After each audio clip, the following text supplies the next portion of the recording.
India രാജ്യം നമുക്കറിയാം. നമ്മുടെ രാജ്യം വളരെയേറെ പ്രശസ്തമായ രാജ്യമാണ്.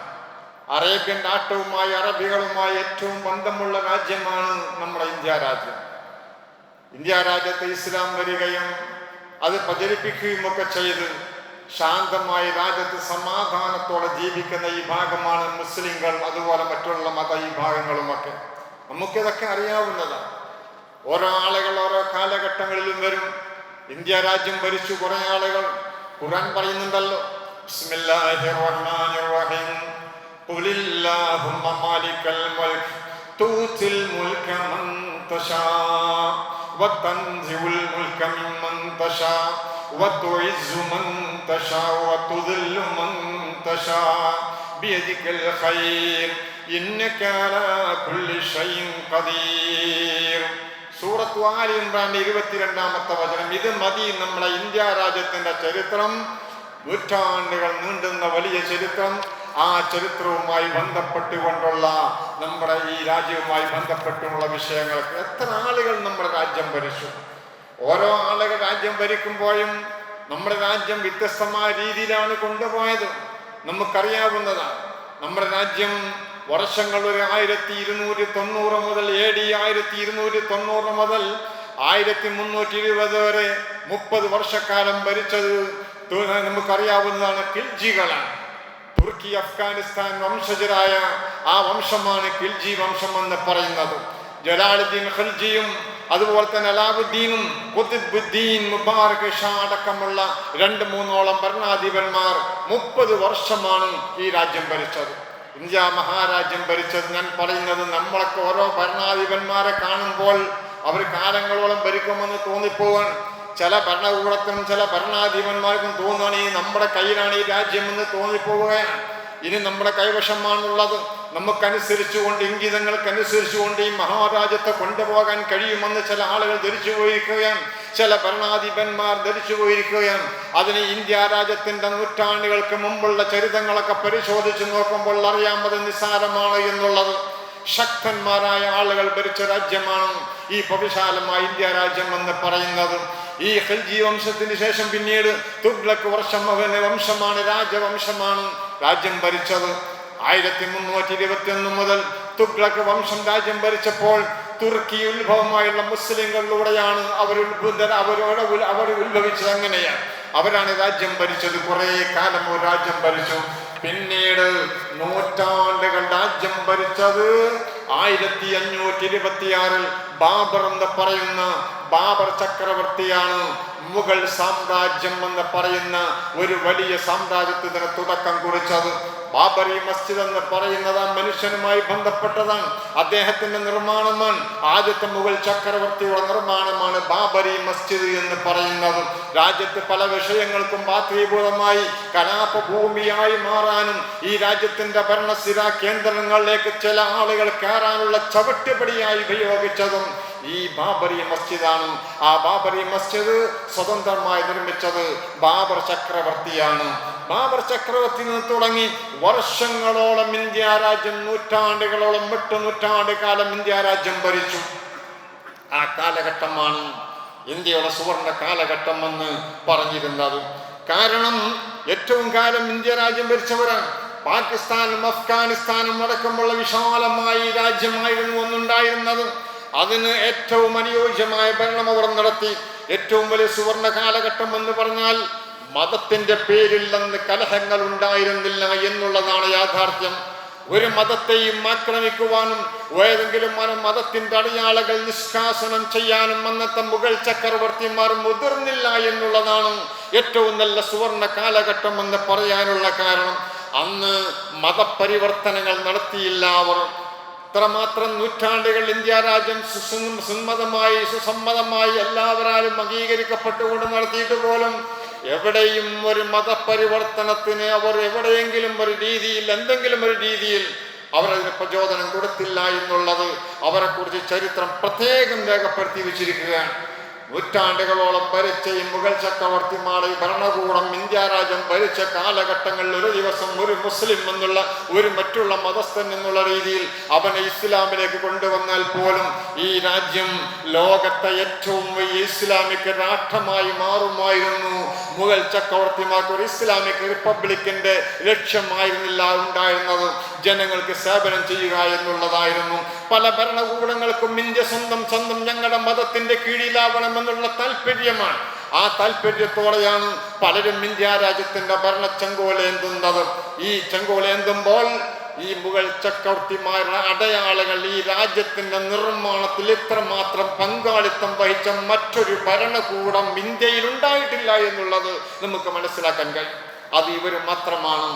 എത്രത്തോളം എന്ന് പറഞ്ഞാൽ ഈ പറയപ്പെട്ട രീതിയിൽ ഇന്ത്യ രാജ്യത്തിന്റെ സ്ഥിരാഖേദം കിഴക്കുന്ന പലരും ബാബരി മസ്ജിദിന്റെ ഈ കോണികൾ ചവിട്ടിക്കയറി അധികാരത്തിലേറിയവരാണെങ്കിലും അല്ലെങ്കിലും അവർക്ക് രാജ്യത്തെ ഈ സ്വാതന്ത്ര്യ ദിനത്തിന്റെ 15-ന്റെ ദിവസത്തിൽ, ആഗസ്റ്റ് 15-ന്റെ ദിവസത്തിൽ ത്രിവർണ്ണ പതാക ഉയർത്തി അവർ രാജ്യത്തോട് അഭിസംബോധന ചെയ്യാൻ അവർ കയറി നിൽക്കുന്നൊരു പീഠമുണ്ട്. അതിനാണ് റെഡ് ഫോർട്ട് എന്ന് പറയുന്നത്, ചെങ്കോട്ട എന്ന് പറയുന്നത്. ഈ ചെങ്കോട്ട ഈ രാജ്യത്തിന്റെ ശക്തിയുടെ സുശക്തമായ ഇന്ത്യ രാജ്യത്തിന്റെ അടയാളമാണ്. അതിന്റെ മുകളിൽ കയറി റെഡ് ഫോർട്ടിൽ കയറി നിന്ന് ഇന്ത്യ രാജ്യത്തെ അഭിസംബോധനം ചെയ്യാനാണ് നാളെ നമ്മുടെ രാജ്യത്തെ പ്രധാനമന്ത്രിമാർ ഇതുവരെ വന്നവർ മുഴുവനും കയറി നിൽക്കാൻ അവർക്കുള്ള ഏറ്റവും ഈ രാജ്യത്തിന്റെ കരുത്തുറ്റടയാളമായ റെഡ് ഫോർട്ട് എന്ന് പറയുന്ന ചെങ്കോട്ടയിൽ കയറി നിന്നുകൊണ്ടാണ് അഭിസംബോധനം ചെയ്യുന്നത്. അത് ഇന്ത്യ രാജ്യത്തെ ഭരണകൂടം നിർമ്മിച്ചതല്ലാതെ അത് ഈ മുഗൾ ചക്രവർത്തിമാർ ഇന്ത്യക്ക് നൽകിയ സംഭാവനയാണ്. അവർ നൽകിയ സംഭാവനയാണ്. ഈ താജ്മഹൽ നോക്കൂ നിങ്ങൾ, രാജ്യങ്ങളുടെ ലോകത്തിന്റെ മഹാത്ഭുതമാണ്. ഇന്നും പലരും രാജ്യം സന്ദർശിച്ചുകൊണ്ടിരിക്കുകയാണ്. വിദേശികളിൽ നിന്ന് ഇഷ്ടം പോലെ നമ്മുടെ രാജ്യത്തിന്റെ സമ്പൻഘടനയെ അതിനെ പരിപോഷിപ്പിക്കുവാൻ ഈ താജ്മഹൽ പോലെയുള്ള വിദേശികളെ ആകർഷിക്കുന്ന താജ്മഹൽ ഈ രാജ്യത്തിന് സമർപ്പിച്ചത് മുഗൾ ചക്രവർത്തിമാരാണ്. റെഡ് ഫോർട്ട് ആണെങ്കിലും ചെങ്കോട്ടയാണെങ്കിലും അതുപോലെ അത് കുത്തബ് മിനാർ ആണെങ്കിലും താജ്മഹൽ ആണെങ്കിലും ഡൽഹി ജുമാ മസ്ജിദ് ആണെങ്കിലും അതുപോലെ ഇന്ത്യ രാജ്യത്ത് അത്ഭുതങ്ങളായി തലയുയർത്തി നിൽക്കുന്നതിന്റെ പിന്നിൽ മുഴുവനും ഈ കാലഘട്ടങ്ങൾ ഭരിച്ച ഭരണകൂടമായിരുന്നു, അഥവാ മുഗൾ ചക്രവർത്തിമാരായിരുന്നു എന്നുള്ളത് നമുക്ക് മനസ്സിലാക്കാൻ കഴിയും. 1837 മുതൽ 1857 വരെയാണ് അവസാനത്തെ മുഗൾ ചക്രവർത്തിയുടെ ഭരണം, അഥവാ ഷാ ബഹദൂർ ഷായുടെ ഭരണം നടക്കുന്നത്. അതുവരെയുള്ള ഭരണം എങ്ങനെയായിരുന്നു? പിന്നീടാണ് ഈസ്റ്റ് ഇന്ത്യ കമ്പനിയിലൂടെ ഈ രാജ്യത്തേക്ക് കയറി വരുന്നത്. ഇംഗ്ലീഷുകാരൻ കയറി വരികയാണ്. ഈസ്റ്റ് ഇന്ത്യ കമ്പനിയുടെ 1600 മുതൽ തുടക്കം കുറിച്ച കമ്പനി, ലണ്ടനിൽ തുടക്കം കുറിച്ച കമ്പനി 1608 നമ്മുടെ ഇന്ത്യയുടെ സൂറത്തിലെത്തുന്നത്. സൂറത്തിലെത്തുമ്പോൾ 1612 ജഹാംഗീർ ചക്രവർത്തി നമ്മുടെ രാജ്യം ഭരിക്കുമ്പോൾ, മുഗൾ ചക്രവർത്തിമാരിൽ പ്രമുഖനായ ജഹാംഗീർ ഭരിക്കുമ്പോഴാണ് അവിടെ അനുവാദത്തോടുകൂടി നമ്മുടെ ഗുജറാത്തിലെ സൂറത്തിൽ ഒരു കമ്പനിക്ക് തുടക്കം കുറിക്കാൻ അതിന് സമ്മതം കൊടുക്കുന്ന, അനുമതി കൊടുക്കുന്നത്. അതാണ് ബ്രിട്ടീഷുകാരൻ പിന്നീട് ഇന്ത്യയിലേക്ക് കയറി വരാനുള്ള കാരണമായി മാറിയത്. ഈ ഈസ്റ്റ് ഇന്ത്യ കമ്പനി വന്നു. അവരിങ്ങനെ വന്ന് നമ്മുടെ രാജ്യത്തെ പിടിച്ചടക്കി അവസാനം ഇന്ത്യ രാജ്യത്തിന്റെ ഭരണസിരാ കേന്ദ്രങ്ങളിലേക്ക് അവർ എത്തി എന്നുള്ളത് ഏറ്റവും വലിയൊരു അത്ഭുതമായി നമ്മൾ കാണുകയാണ്. കാരണം ഇങ്ങനെ പല രീതിയിലും അവർ മെല്ലെ കയറി വന്ന് ചെറിയ രാജ്യങ്ങളാക്കി അവർക്ക് പറ്റുന്ന ആളുകളെ കൊണ്ടുവന്ന് പട്ടാളത്തെ അവിടെ ഇരുത്തി ഇന്ത്യ രാജ്യത്തിന്റെ ഭരണം കയറാൻ 200 വർഷക്കാലം, 2 നൂറ്റാണ്ട് കാലം ഇന്ത്യ രാജ്യം ഭരിക്കാൻ ബ്രിട്ടീഷുകാരൻ കയറി വന്നത് എങ്ങനെയാണ്? അവരോട് ശക്തമായി പോരാടിക്കൊണ്ടാണ്, ബ്രിട്ടന്റെ കോട്ടക്കൊത്തലങ്ങളെ തകർത്തുകൊണ്ടാണ് ഇന്ത്യ രാജ്യത്തിന്റെ പരമമായ സ്വാതന്ത്ര്യത്തിന് വേണ്ടി ഇന്ത്യ രാജ്യത്തെ മഹാന്മാരായ നേതാക്കന്മാർ പോരാടിയത്. അതിൽ പ്രമുഖനാണ് ഇന്ന് നമ്മുടെ മൈസൂരിന്റെ സിംഹം എന്നറിയപ്പെടുന്ന മഹാനായ ഷഹീദ് ടിപ്പു സുൽത്താൻ ഔലിയാക്കളുമായി ബയ്യത്ത് നടത്തിയ ഏറ്റവും വലിയ രീതിയിൽ ഭക്തനായി ജീവിച്ച സൂഫിവര്യനായ മഹാനായ ഷഹീദ് ടിപ്പു സുൽത്താൻ ബ്രിട്ടീഷുകാരനോട് പോരാടി അടരാടി രണാകുളത്തിൽ മരിച്ചു വീണ മഹാനാണ് ഷഹീദ് ടിപ്പു സുൽത്താൻ കഥ. ഈ ബ്രിട്ടീഷുകാർക്കെതിരെ പോരാടുന്നതിന്റെ പിന്നിൽ ചാവക്കാട് തുക്കിടിയൊക്കെ ചെയ്ത് നമുക്കറിയാം. മഹാനായ ഉമർ ഖാജി തങ്ങളടക്കമുള്ള ആളുകൾ, എന്റെ മലബാറിലെ മലപ്പുറം ജില്ലയിലെ മഹാനായ വാരിയംകുന്നൻ കുഞ്ഞഹമ്മദാജിയും മഹാനായ ആലി മുസ്ലിയാർ അടക്കമുള്ള നാട്ടിലെ പ്രമുഖന്മാരും പണ്ഡിതന്മാരും ഇറങ്ങിയത് ഈ ബ്രിട്ടീഷുകാരന്റെ കയ്യിൽ നിന്ന് മോചിപ്പിക്കുവാൻ വേണ്ടിയാണ്. ഈ കാണുന്ന ഈസ്റ്റ് ഇന്ത്യൻ കമ്പനിയാണ് ഇതിന് തുടക്കം കുറിച്ചത്. ഈ കമ്പനിയാണ് ഇന്ത്യ ഭരിച്ചത്.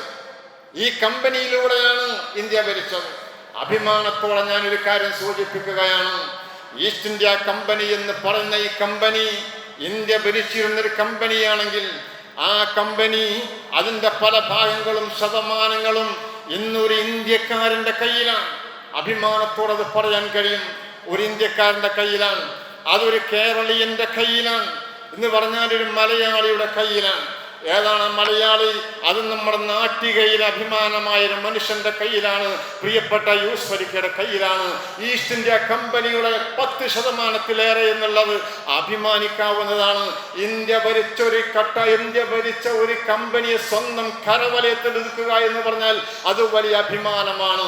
ആ കമ്പനി പോലും ഇന്നൊരു മലയാളിയുടെ കയ്യിലേക്ക് എത്തി എന്നുള്ളത് ഈ ബ്രിട്ടന്റെ അധോഗതിയാണ് എന്ന് നമുക്ക് മനസ്സിലാക്കാൻ കഴിയും. ഞാനിത് പറയുന്നത് നമ്മുടെ രാജ്യം ഭരിച്ച് നമ്മുടെ രാജ്യം ഭരിച്ച് ഇത് മുഴുവനും നാമാവശേഷമാക്കിയ ഈ ബ്രിട്ടീഷുകാരനോടുള്ള പോരാട്ടം നടത്തി കിട്ടിയ സ്വാതന്ത്ര്യത്തിന്റെ ദിനവുമായി ബന്ധപ്പെട്ടുള്ള കാര്യങ്ങൾ പറഞ്ഞതുകൊണ്ടാണ്. ഇങ്ങനെ കുറെ സംഭവങ്ങൾ നമുക്ക് കാണാവുന്നതാണ്. ഈ കാണുന്ന രീതിയിൽ ഇന്ത്യ രാജ്യത്തെ വളർത്തി മുന്നോട്ട് കൊണ്ടുവരുന്നതിൽ വലിയ പങ്കാളിത്തം അതിൻ്റെ നിർമ്മാണ മേഖലയിലാണെങ്കിലും അല്ലാത്ത മേഖലകളിലും നമുക്കുണ്ട് എന്നുള്ളത് നമുക്കറിയാവുന്നതാണ്. അതുകൊണ്ട് എൻ്റെ പ്രിയമുള്ളവരോട് സൂചിപ്പിക്കുന്നത്, ഇന്ത്യ രാജ്യത്തിൻ്റെ പരമമായ സ്വാതന്ത്ര്യത്തിന് വേണ്ടി പോരാടിയവരെ അനുസ്മരിക്കുവാനും അവരെ വരും തലമുറയ്ക്ക് പറഞ്ഞു കൊടുക്കാനും ഇതുപോലുള്ള സന്ദർഭങ്ങൾ നമ്മൾ വിനിയോഗിക്കണം.